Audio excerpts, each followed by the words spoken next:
same offensive coordinator, the same defensive coordinator for 4 straight years now. How important is that? How beneficial? I think that's really important, because the schemes haven't deviated. So guys, I think there's probably more of the guys understanding the intent of why we're calling things, because things haven't changed. So you just look at the guys who've been here for now 4, 3, 2 years. They've run these plays a ton, and they've heard Lou and Darren and Brian say why we do this over the course of many years. And so it really might not sink in the first time you hear it, but the second time, but year 2, year 3, oh, okay, this starts to make a lot more sense now. And you can just feel that just being in the defensive room this morning as Lou gets up there and installs some things that he's installed a million times over the last 4 years.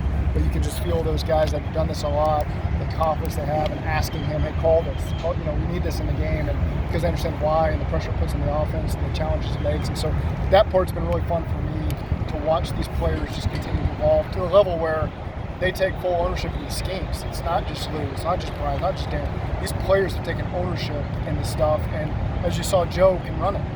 Joe can call it. And so that's exciting in all 3 phases.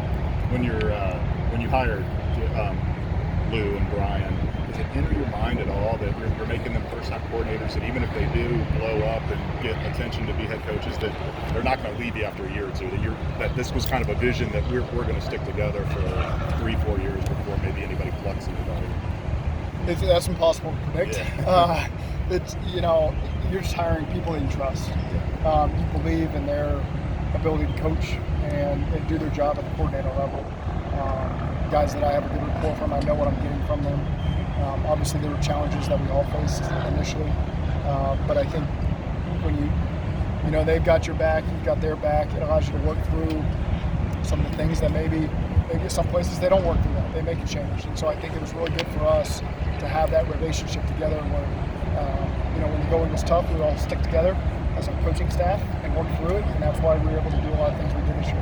Staying on the coaches, I apologize if we've addressed this in years past, but when you started deciding to keep pitcher, and obviously you're moving him along the coaching ranks here, what was your decision to keep him, or did you know him before? And No, just kind of see him? I'd met him one time for probably 10 minutes. A lot of mutual people that we knew spoke on his behalf.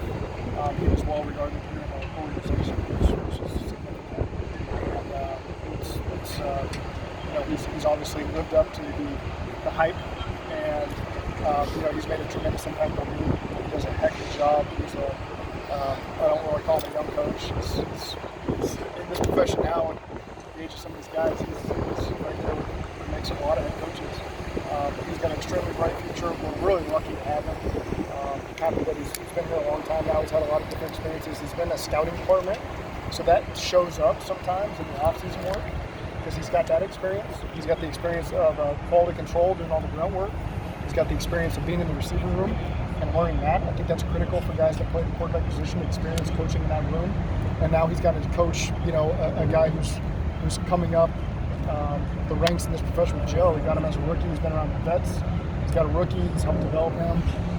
And his impact on the coaching staff and on our players is significant.